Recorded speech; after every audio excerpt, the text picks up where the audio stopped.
Hello, everyone. Is the noise sound everything okay? You've had a good morning, great PopConf last night, had a good laugh at JavaScript. All right, so who here loves JavaScript, by the way? Who here works with JavaScript? All right. So we're going to talk about web performance today, and this is something which is being missed in a lot of teams that I've seen, working in front end or in web development in general. But we're not going to touch base on server-side performance today. We're going to just focus on the front-end side. Before I get jumped into the web performance and front-end, let's go through a bit of concepts. Writing software or front-end applications in general is like drawing a picture. You know, from childhood, they taught us to, creating a painting by some basic shapes like lines and circles and stuff. So you start with some basic shapes, you just go around and practice, and you get it right at the end. But in front-end world, and especially when JavaScript is involved, that's not the case. So you'll end up with something which is like either not what the user wants, or something which is really a good code base but lacks the performance. So again, the user experience is affected. Well, we'll get to that. Hola. Meu nome é Yaser Adel Mehraban. Was it right? All right. So I'm going to speak English for the rest. This is just like what I could get last night practicing. I'm not sure if this is like Portuguese or Brazilian, so forget my ignorance. Let's see why we should care about performance, right? This is the most important part, and this is where you can literally get your manager's engagement in investing money into improving performance, because the performance is something that is usually missed and it's behind the scene. And what you do and what you spend your energy and time on improving the performance is not really seen by exec or high-level managers. So it's something which is affecting the user and user. So who wants to have a go at guessing what this number is? Any wild guess? No. So this is the number of people on Earth as of today using only their mobile devices to do everything on the internet. So I'll let that sink in for now. I'm going to give you a bit of breakdown. This is Portugal. I'm not sure if I put the number in the right place. I think it's a bit off on that side. But researchers have found that 65%-ish of people in Portuguese are using their mobile devices to browse and to shop and to do stuff, which is a really high number. Where I come from, Australia, we have a bit of higher number, 76. But don't think that's like I'm bragging about. The higher the number is, the harder your job is, because you're going to care about performance more when you have more mobile users. Researchers have found that 57% of people don't come back to your website if your site loads less than 5 seconds. So lower bounce rate, like they usually don't go away from your site. They usually come back to your site if you have less than 5 seconds load on a mobile device.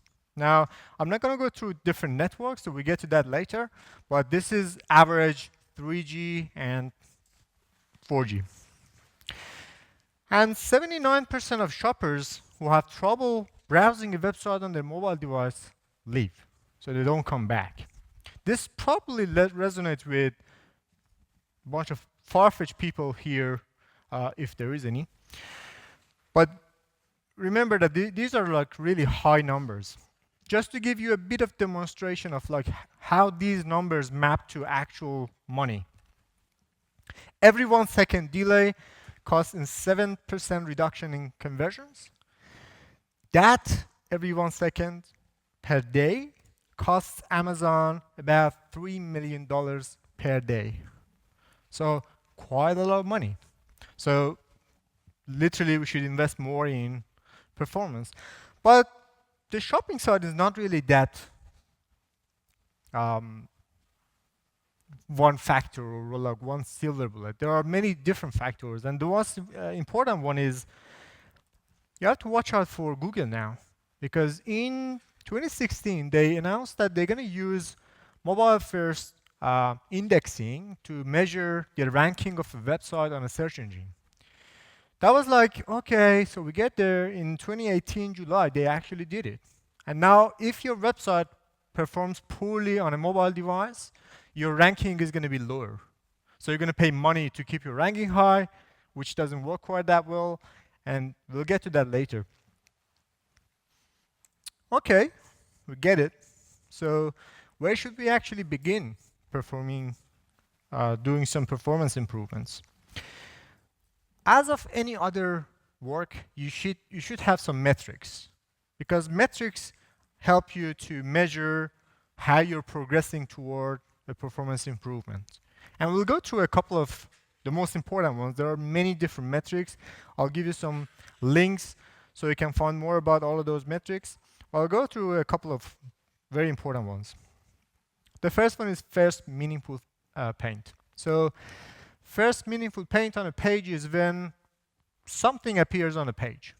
This is not really regarded as a performance metric. This is mostly about perceived performance, so how users think that the site is loading on a mobile or on a desktop, regardless. We have hero rendering times, which is my favorite one. So imagine in a context of a business, a particular business, news advertisements, shopping, something which is really bold on the page. In case of a Twitter, it's your first tweet. In case of a news agency, it's your first news headline plus a picture, for example. So these are the most important item on the page. So you might not see any other thing, but if you see that first big important item, the perceived performance again here helps a lot. Time to interactive. So how much does it take from when the user hits enter on a URL on the browser until they get a response back and they can interact with the site?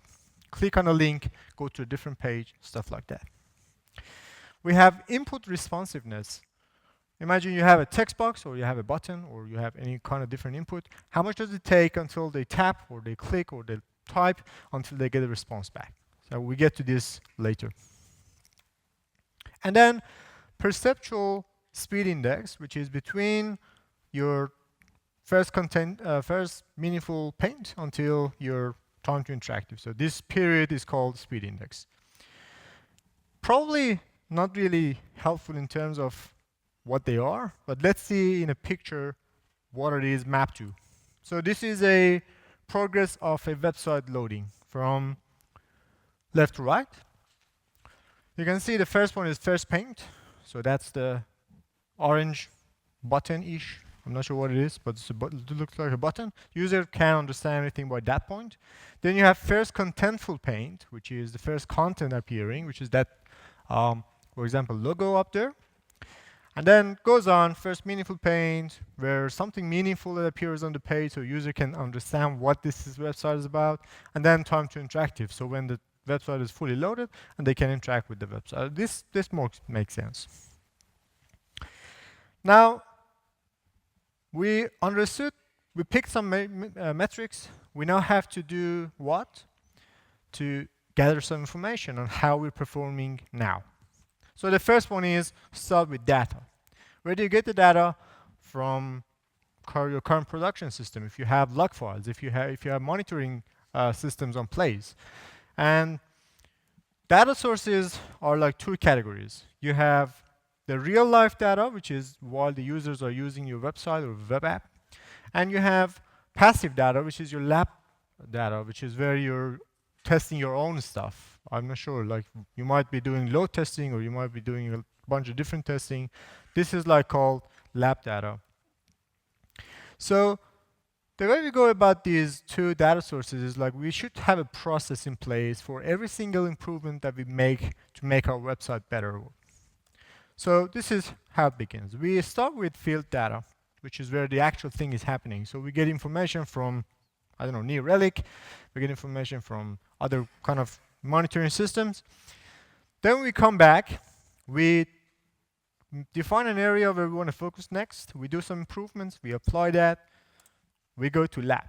We apply the changes to lab. We test some stuff, and we measure how we're performing. We compare it with the production. If it's better, then we deploy it again to production, and then we monitor again.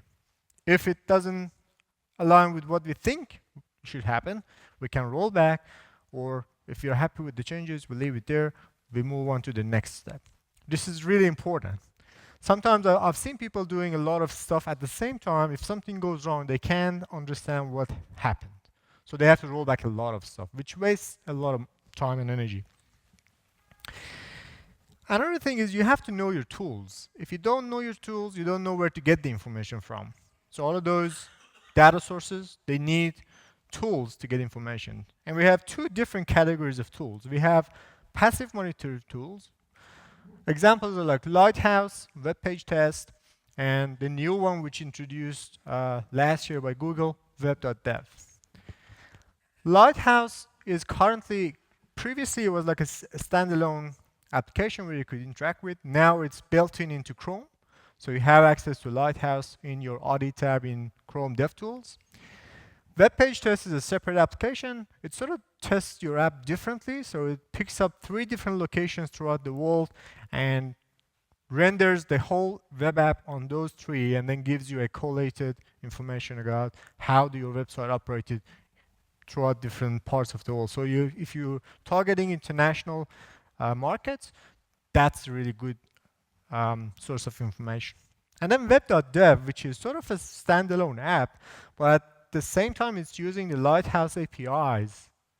And I mean APIs because they have APIs. So if you don't want to use Lighthouse by itself, you can literally call Lighthouse APIs from within your code to get information back, which is really awesome. So web.dev is a really good one. You can enter your URL there, and it gives you all the metrics and performances which you get out of Lighthouse. Standalone, you can also integrate it with other Google products from web.dev. So if you have, for example, Google Analytics in place, you can integrate with there and collate your information in one place, which is really good. And then we have active monitoring tools. These are like SpeedCurve or New Relic. And these are really famous in more larger scale-ish apps. Because they're a bit expensive, smaller companies, startups, they usually don't go through applying these on their website to gather information. But there are many other tools like, I don't know, Azure App Insights or the AWS monitoring system, can't remember the name. But yeah, you can use a lot of active monitoring tools to get information from your production system. So just a bit of a demonstration on how the Lighthouse look like. This is the performance of NDC Portal on a simulated 3G network. It's not that bad, but it's a static website with a bunch of links, so it doesn't have anything. Just have a bunch of images. As you can see, there the save images in next-gen format is like the top one in the opportunities section. On the top, you can see your metrics. So if you've chosen one of these metrics, they give you the ranking on each of the metrics. Next, you can see opportunities. So where you can begin improving your apps. And they rank it through like a progress bar from 0 to 100. And you can pick up, for example, any of those that you want and focus on fixing those, which we'll go through a demo later. And then the diagnosis section gives you a bit of more information about like what's happening throughout your app and where you can go next if you want to go through improvements. And this is how the web.dev looks like, which is, if you have a look at it, it's very similar to Lighthouse because they're using their APIs. The only difference is in here, they put some links to Google developers blog, which helps you to do more performance improvements. related to those contexts. All right, so we chose our metrics. We know our tools. We've done a bit of information gathering. What should happen next? We have to set some goals. So as of any other activity, you have to have goals and move towards that goal, because your measurements should have a end goal. And these are not necessarily long-term goals. These are like what would happen in terms of all those metrics. In an ideal scenario, you will have 100 millisecond response time on your app. So response time is mainly not when you load the page, it's like when you interact with the app. So if you click on a button, 100 milliseconds, you should have a response back. If it's a progress bar, if it's a message, pop-up, whatever it is, you have 100 milliseconds to respond.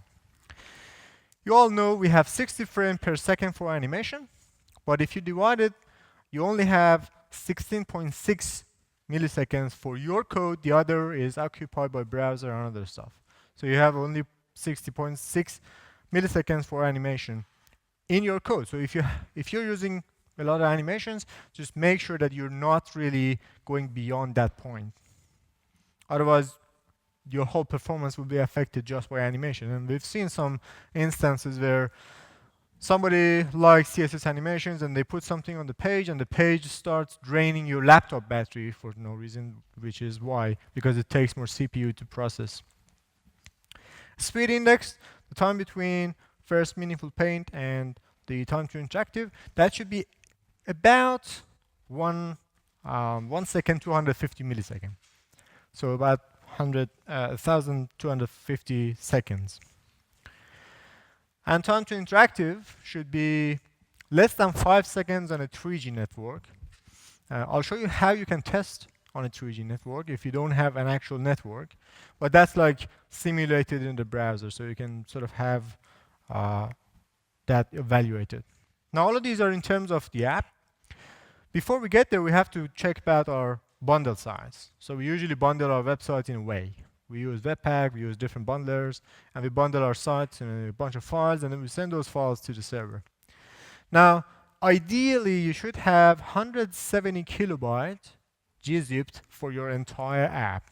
That's the ideal scenario. That's like, if you unzip it, it's like between 0.8 to 1 megabytes for your entire app. But this is not how it works. Now, this number, I'm currently seeing a bunch of people with this look on their face. And this is how I looked like when I saw that number. But this is a really awful fact. Average page size in 2018 was 3 megabytes. 3 megabytes for a simple website, which is awful because how much time it takes to load the page?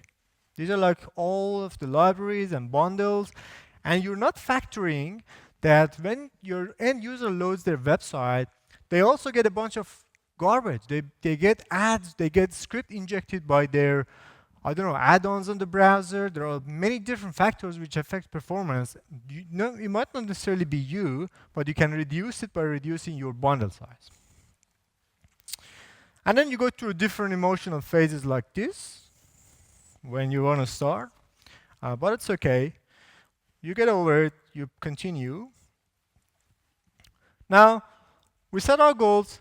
Before I jump into how we start and where we start, we should have a good understanding of how the browser actually works. How do they render a page?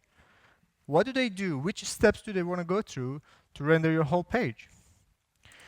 So the first thing first, you start sending information like HTML, JavaScript, CSS into the browser from the server. So when they hit a request, HTML, CSS, JavaScript, these are all resources they start sending back to the browser. What happens next is browser getting those information, so it gets the HTML, it creates something called DOM, or Document Object Model. It gets the CSS also, and it creates something called CSS DOM, which is a sort of similar-ish. It's not exactly a tree, it's a token-based graph, which is generated using your CSS. Then it gets JavaScript. It applies any JavaScript selectors that you have, which affect CSS or DOM. It might be like you're adding an element, you're removing an element, adding a style, whatever. Any changes, any CSS hierarchy rules that should be applied. And then it creates something called render tree, which then goes into a mode of a layout. So where should everything appear on the page? I don't know, a 100 pixel margin, a 20 pixel padding, whatever you have. These are like, where do they appear on the page? The header should be on the top, the footer should be on the bottom. You have sections, left, right, whatever. And then it goes to painting. So it applies all of the painting on that point. Now this is happening behind the scene. User still hasn't seen your page. This is still happening behind the scene until that paint. So that first meaningful paint, that's at the far right. Now, why do I mention this? Because there's something called critical rendering path. You might have heard of it. This is really important because this process applies to your critical rendering path at first. So whatever you have on the page, this is what happens. Now we have two different ways of doing this. On the row above, you will see an optimize or progressive rendering. So users see something when they try to render the page as they go on through the time. On the bottom side, they don't see anything until the whole thing is rendered and they just suddenly see everything, which is what we are trying to improve. So we want to get to the top row. So a couple of tips to get to the top row on the beginning is you can stream the HTML to browser. You don't need to send the whole file at once. This is supported by HTML5, been there a long time, but not a lot of people using it. Some servers are supported by default. Some servers you have to apply some add-on or plugin.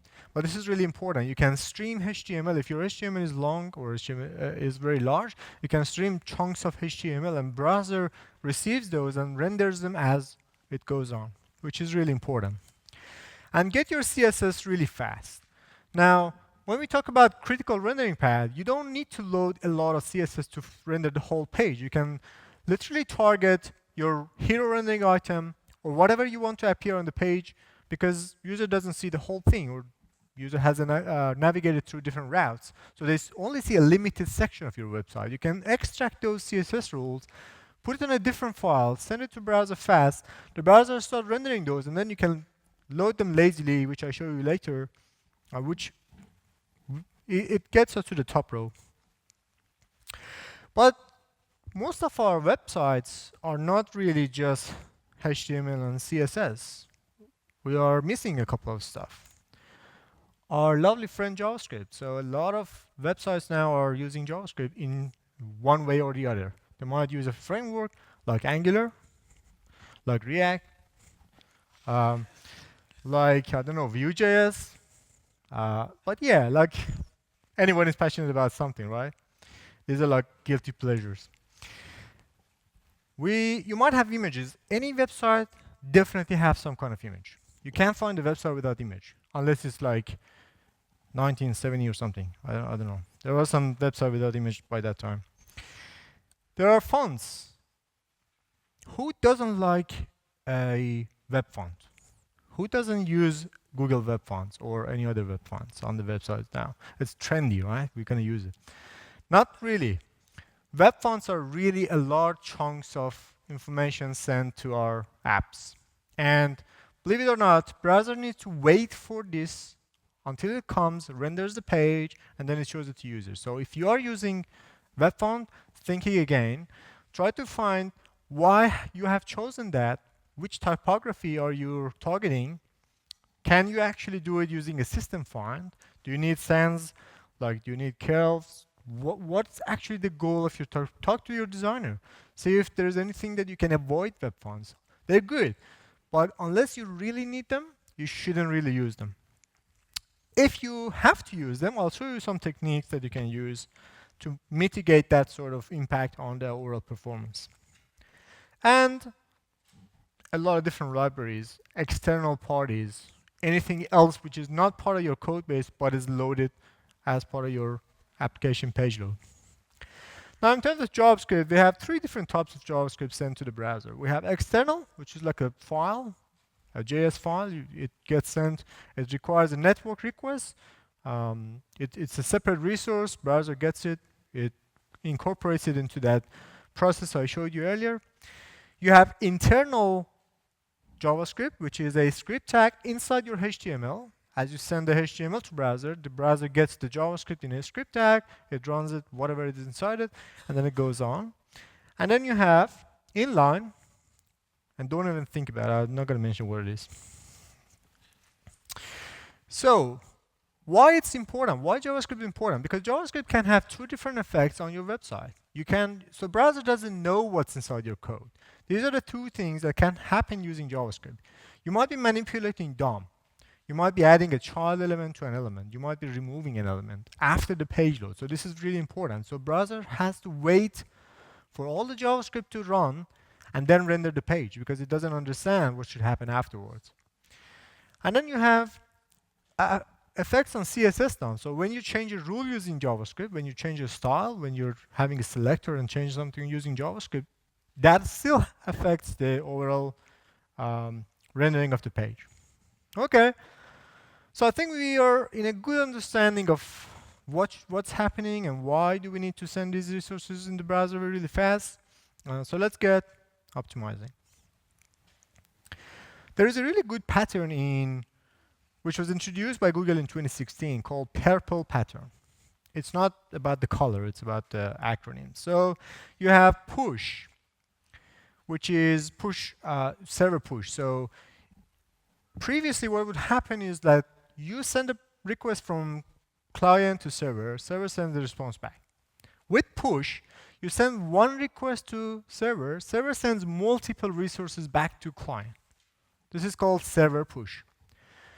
This is a really good technique that you can use. A lot of different new servers usually support it. PaaS offerings like Azure Web Apps and AWS, they all support this feature. You need to enable it though.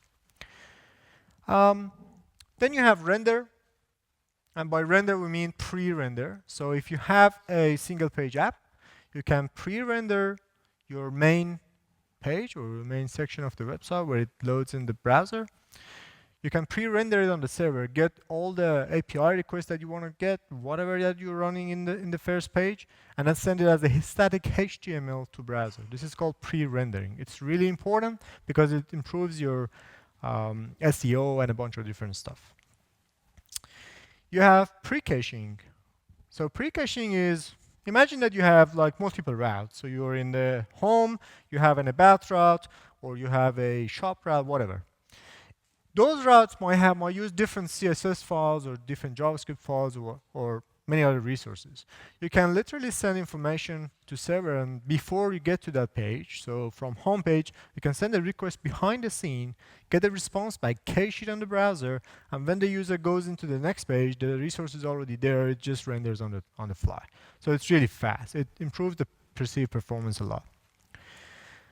And then you can lazy load them.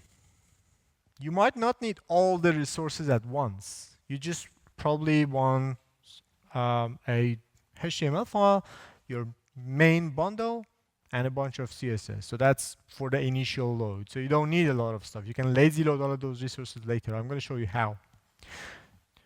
If you need more information about purple pattern, you can go there. There are detailed description of all of those patterns and what you can do with them. Let's move to styles and CSS. With the preload, and there is something called prefetch, you can now tell the browser to preload the resource. So, you know when you put your link in the header, browser starts parsing your document top-down. So it goes through header and it goes through body and so on. So you can have a link to a particular resource, to a CSS file, but you can ignore the actual source. So you can have a rel, instead of rel style sheet, you can have rel preload. This tells the browser to preload the resource, keep it in the browser, and then this resource is used somewhere else. So it might be used, I don't know, further along on rendering the same page, or it might be used in the next route, or so on. inline the critical CSS. Don't make the browser to send a separate request for your initial CSS. We talked about extracting the critical rendering path CSS into a minimal set of rules. You can inline those inside the head just to make sure you don't send a separate network request. Network requests are very expensive in terms of time and negotiation and all sort of different phases. So make sure that you inline your critical CSS and you send another network request for a CSS which is not needed now using the link preload or prefetch and that sort of stuff. As an example, this is where I'm telling the browser that, hey, I want this style.css to be preloaded. The only limitation as of now is that with style sheet, it doesn't get applied until you trigger a onload or an on error or something like that when the resource is loaded. So this is only applicable, this example is when you want that CSS file to be applied on the same page.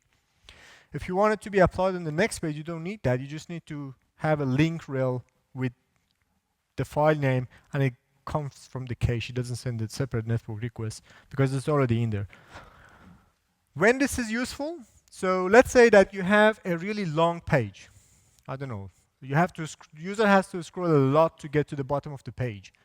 You don't need to have the CSS of the bottom of the page to be loaded first. You can have the critical rendering CSS in the embedded as the inline style sheets, and then send a preload request for the styles which are used at the bottom of the page, and by the time they get into viewport, you can trigger this, and then the CSS gets applied.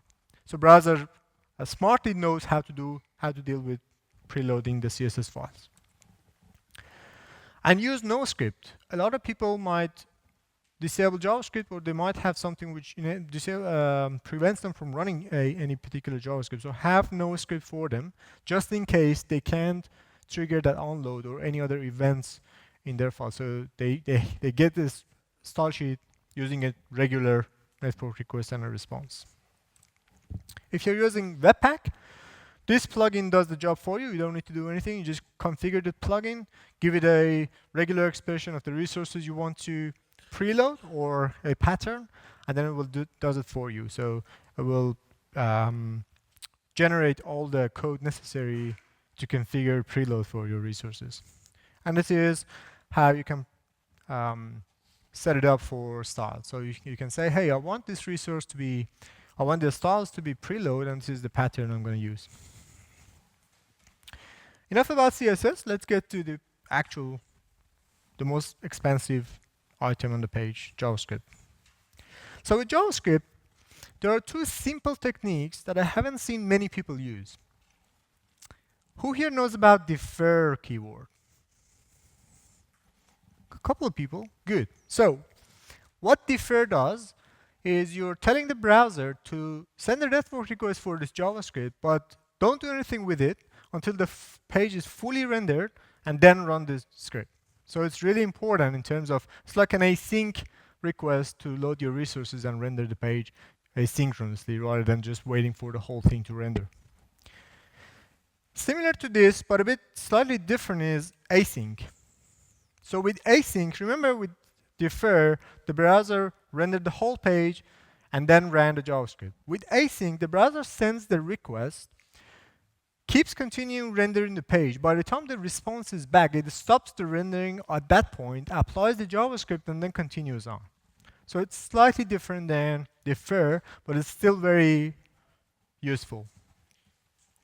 Now, by the time, because of that process that we went through to process the whole page, you should already know that you have to put all of your JavaScript files at the bottom of the page, because that will affect a lot of rendering. So if you put your JavaScript file up the top, browser needs to send a request for the JavaScript, wait for it to come back, render the page, apply the load, apply the rules and all of the selectors and whatever else, and then go through the paint phase.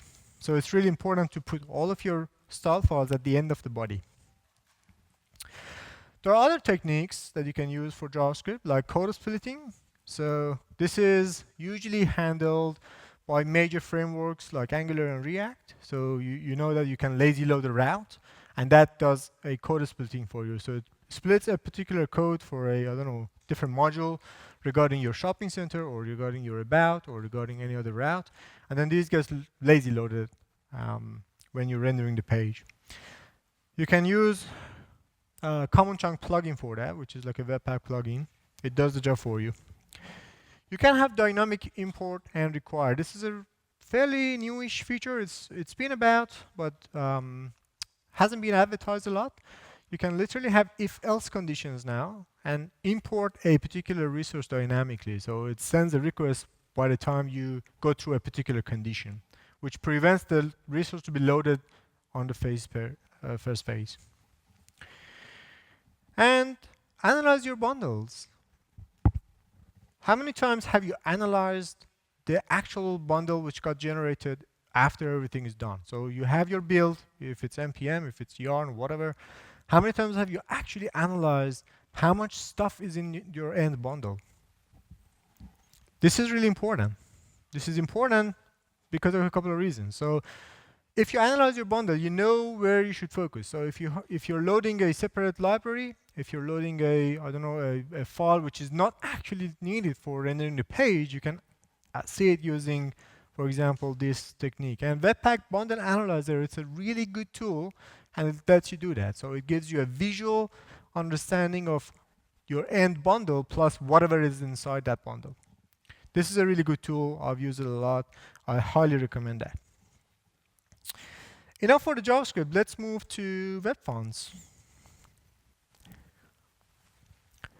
For web fonts can be cached. So if you have to use web fonts, then you can cache those web fonts in the browser. So as any other resources that we mentioned before, you can preload, prefetch, you can cache them, and then use them as you go. You can also use highly speedy CDNs for web fonts. Always use CDNs, external CDNs, not part of your own website. That makes sending a parallel request to two different origins at the same time possible, which is really good in terms of speeding up the loading of the page. You can use prefetch preload, as I mentioned before. Consider, do you even need web fonts? Whatever you can achieve with a system font, definitely use it. Don't go and reinvent the wheel. If you're caring about a particular typography, just go and see what fonts already offer you that, and then talk with the designer. Now, if you have to use it, I highly recommend have a look at eBay's font loading strategy.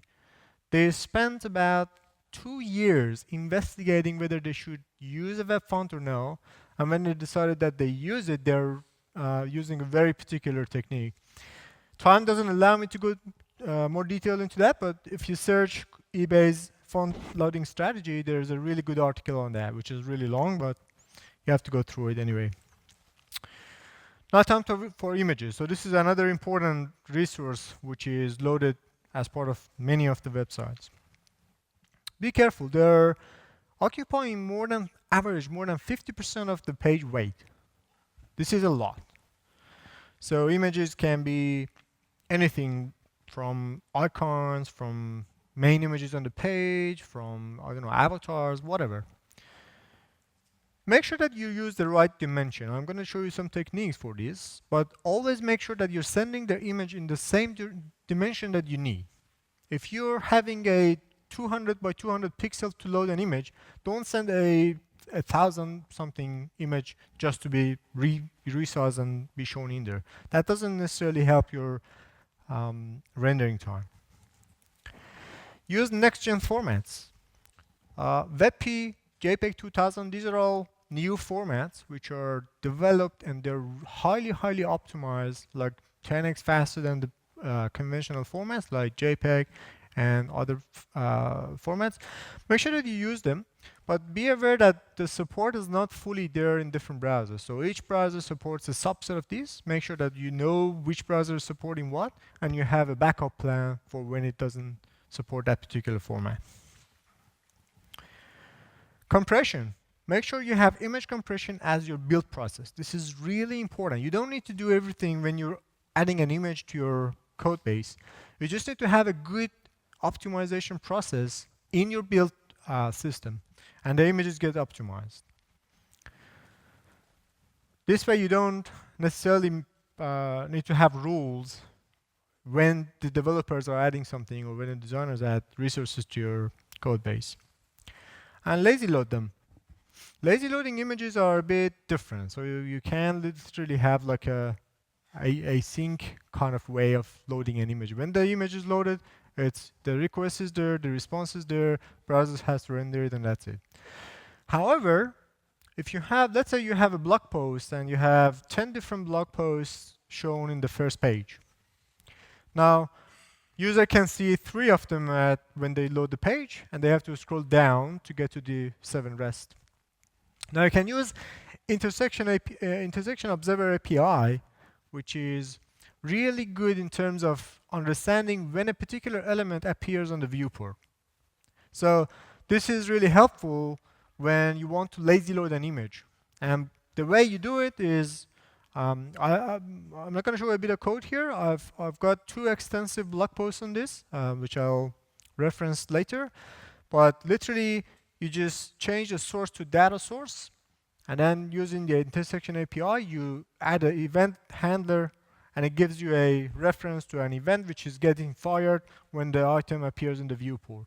And then by then, you change the data source to source, you replace the properties, and then the browser does a network request, gets a response back, and then renders the image. And use less images. Less images is always good. Make sure that your design is aligned with images. So remember I showed you a bit of lighthouse evaluation on the NDC Porto website. Now I did a bit of funny experiment with this.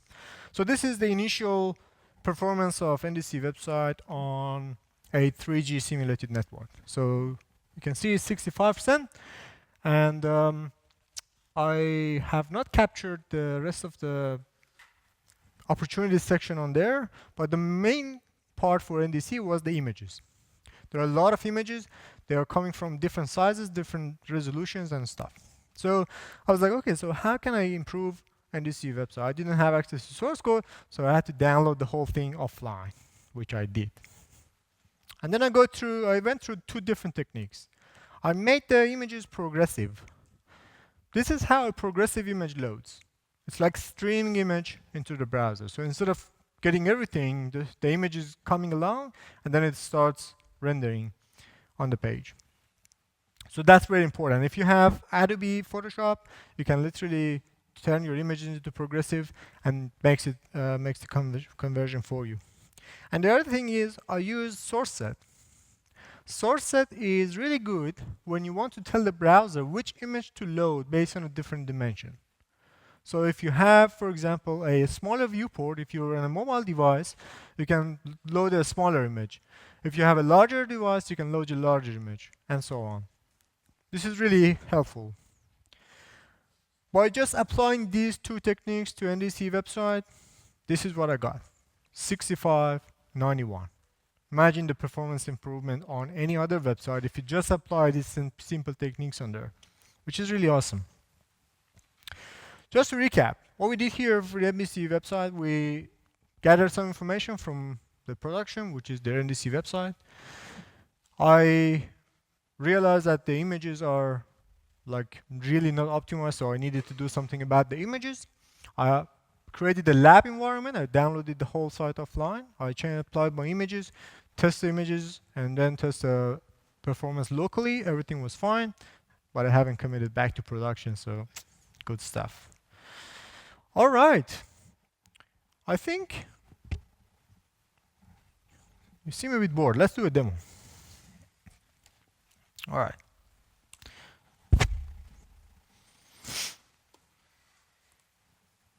We pray to demo gods for this. All right, just a bit of precaution when you do want to do any kind of audit.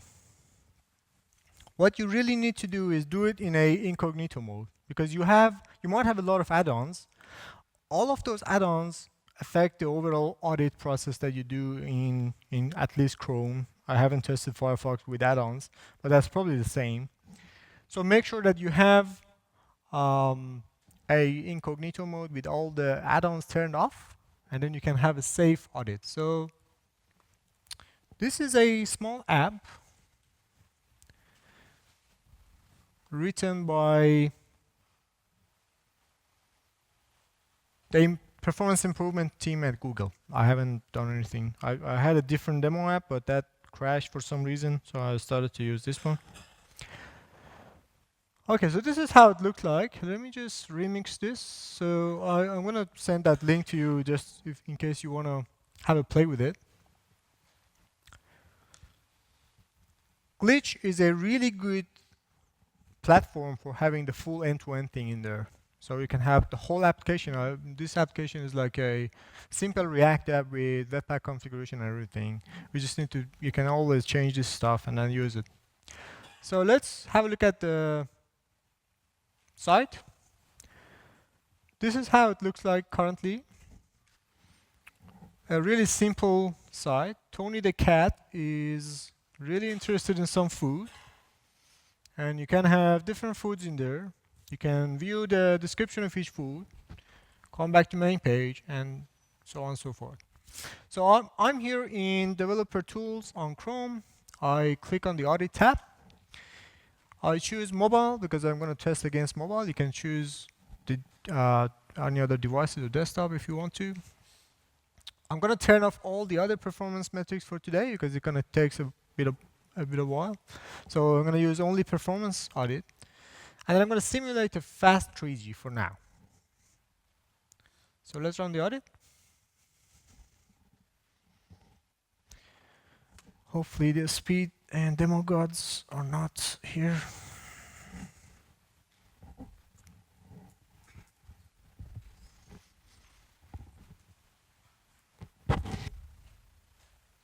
Sweet. So, how we are doing? We have 0. So we don't have any performance currently. But we can go through it next. So you can see all your metrics here. All of these numbers are like your current behavior regarding performance in all of those different metrics. You can see how the website is rendering from left to right. So this is time. You can see that the website didn't load it until this time, and then it loaded regularly afterwards. In the opportunities section, you can see that these are the areas we need to work on. So we're going to go through them one by one and apply some changes and see how they react. So the first one is properly sized images. Now, if we're going to fix that, I've done a trick here just to save some time. I'm going to change this to small. So imagine this is a place where we were having some large images, and now I'm changing those to small images for mobile devices. You can use the source set technique I showed you earlier, but this is way faster. So this is now same website. I run a different audit. So we just changed the dimensions of the images that we're loading. That's it. We haven't done any optimization. We don't have progressive image rendering and so on. So by just that, we went from 0 to 1. Yay! Now, there are many other things you can do. This is just the beginning. But this is where you decide whether you want to roll back your changes or keep them. So we went from 0 to 1, which is a positive move, so we keep the changes. Now let's focus on the next one. So the next one is, you can see here there is render blocking resources there. If I click on that, it will show you that this website currently is using jQuery and Lodash. I have no idea why, but let's see. The fastest way you can test something in Chrome is to Control-Shift-P or Command-Shift-P if you're a Mac user, and type request blocking, and we just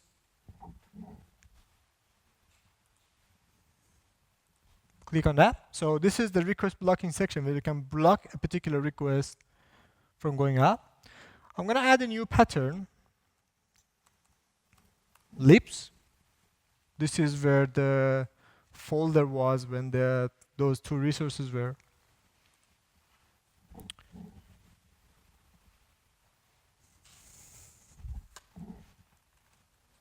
So lips. Okay. Let's see if, okay, so I already have lips, so that's why it didn't allow me to do it. So I want to keep the lips there. So this is, you're telling the browser to block any particular request which is targeting any resource in the lips folder. Fairly similar idea. So I'm going to go to Network tab now and refresh the page. So these two resources are now blocked. So the network connection is cut when the resource is either jQuery or Lodash. I'm going to click on some buttons here to see if the app is behaving properly. So everything is fine. So probably these two are not even used. Okay, so fair enough. So I'm going to untick that, come back to Audit tab,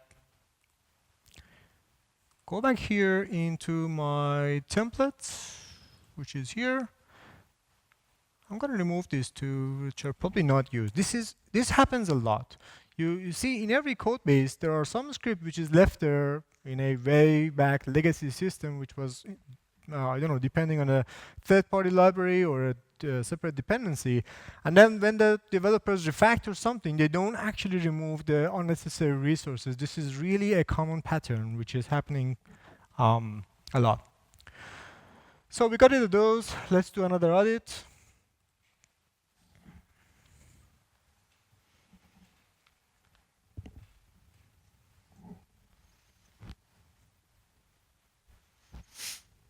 Okay, so we went from 1 to 4, which is a positive move. So we keep the changes. We try to see what we can do next. So the next one is saying that enable text compression. So most of the time you don't deal with that sort of stuff because you're using something like, I don't know, IIS or a PaaS offering, which are taking care of that sort of stuff for you automatically. But if you have to do stuff like that, if you have a Node.js server, which is, I don't know, not using compression, make sure that you actually are using compression. So let's go and enable text compression. We come to the server.js, which is like a simple Node.js. We uncomment this and we uncomment this. And I remember I needed to do that.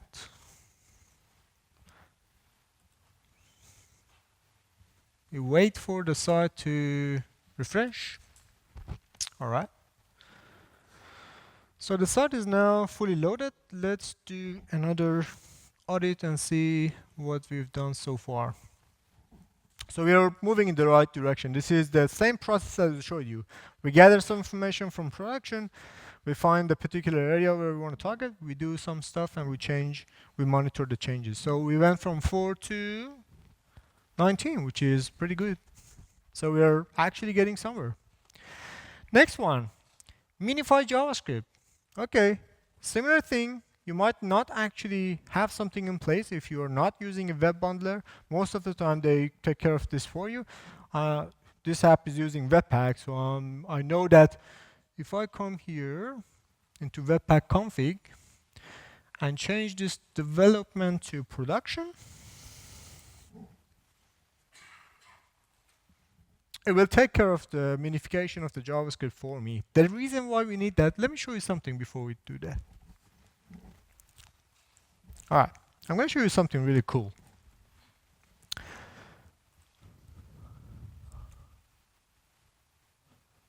All right, let's come here. So we already have that. We can come to the, okay, so let's go Control-Shift-P, coverage.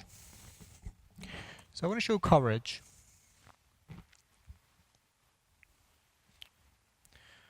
Let me just see if I can drag this up. Yep. All right. So this is the coverage pane where you can access it using Control-Shift-P typing coverage or Command-Shift-P in Mac typing coverage. It shows you the code coverage of your bundles or any other resources loaded in this particular web page. So you can sort of refresh the page and capture the coverage of the page. And then it shows you a report like this. So let me just expand this a bit. So in this file, which is my main bundle, whatever that is green the browser has run that line. Whatever that is red, that line hasn't been executed. So whatever that is green is being executed. The red line has not been executed. And the funny thing is, if you have a look at this file, which is many long, all of these comments are executed, which you think might be weird, but JavaScript engine actually renders executes comments. So it needs a bit of effort to go through this file. And the reason why minification helps in this instance, because minification removes all the comments from your code. So let's go back and do the changes. Here we get to this coverage pane. Come back to audit. Change this to production.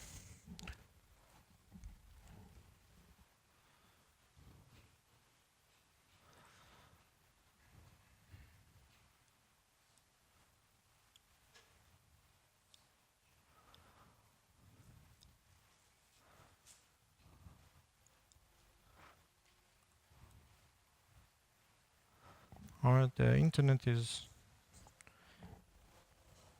all right. Let's do another audit. So we are now 19. Let's see what happens now.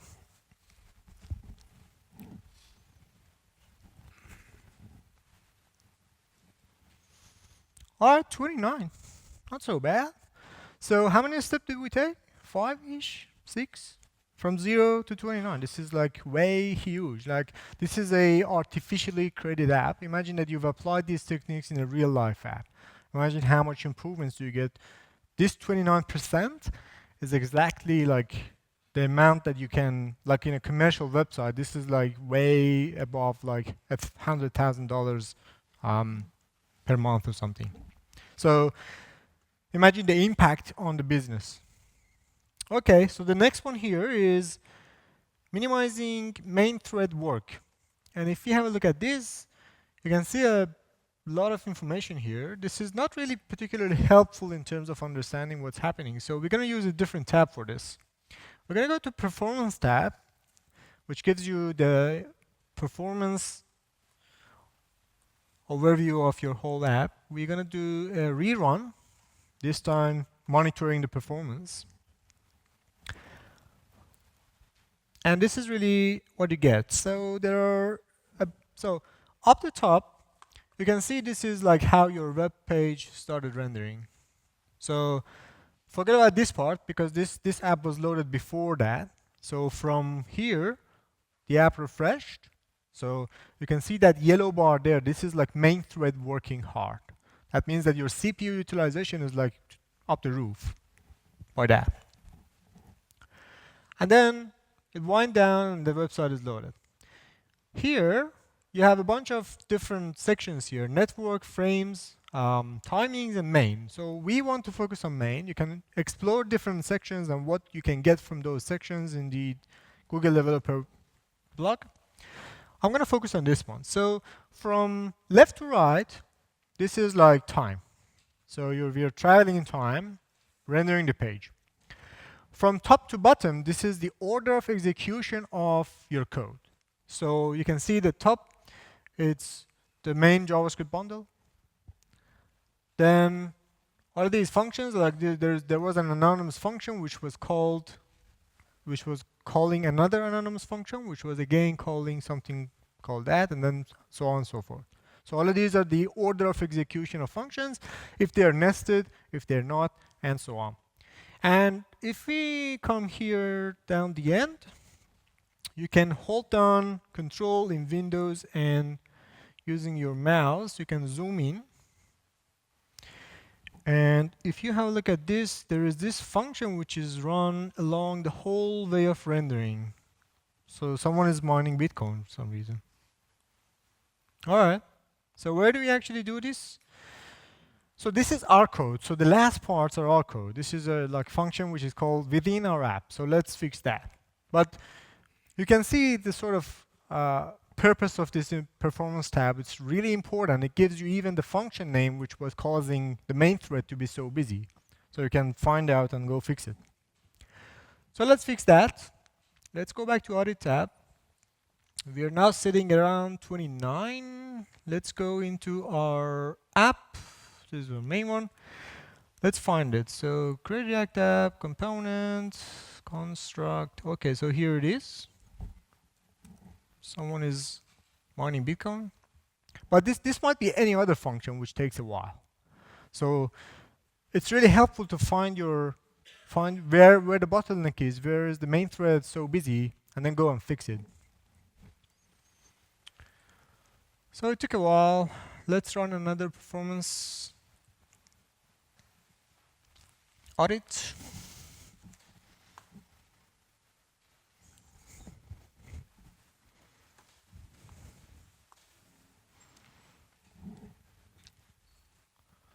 Woo! 100. All right, finished. Let's go have a beer. Now, so this demo is really good for understanding where you can focus, where you can get the information from using different. So this is just the Lighthouse API and Lighthouse.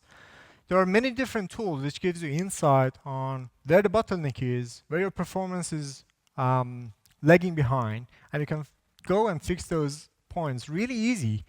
There is not a lot of effort involved in fixing this app. In a real world scenario where you have a really large scale application which has some performance issues, finding them is the hardest part. Fixing is the easiest, believe me. So make sure that you go through the effort to find those bottlenecks, add the items to your backlog. Even if you can't do it now, you can always have those as a tech dev or something, and then refer to them later, fix them. So fixing, remember, fixing is the easiest part. Finding is the hardest part. Cool. So let's go back here to our demo slide. Cool. So I demoed all of this. So these are recorded videos just in case anything goes wrong. So you could have that. I recorded this like last night. The Wi-Fi here was so flaky. So here are some resources. You can sort of go through all of this stuff that I mentioned or mentioned in these resources. I also have a series of blog posts on each area which I talked about. So JavaScript, images, web fonts, and stuff like that. There are some other techniques which I didn't actually get a chance to touch base on. There are CDNs which are really good for caching stuff and accessing based on where the user is. So CDN is good really for cutting down that network latency where the user is from a different country and they're loading your website. So let's say you're in Portugal, someone in Japan is loading your website. If you're using a CDN in Japan is used to load your resources and not a network to Portugal. So that makes sense.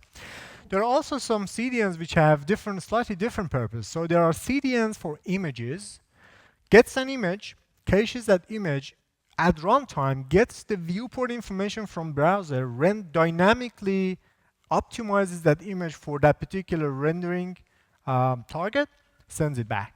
So you actually don't need to have optimization in place as a build or something else.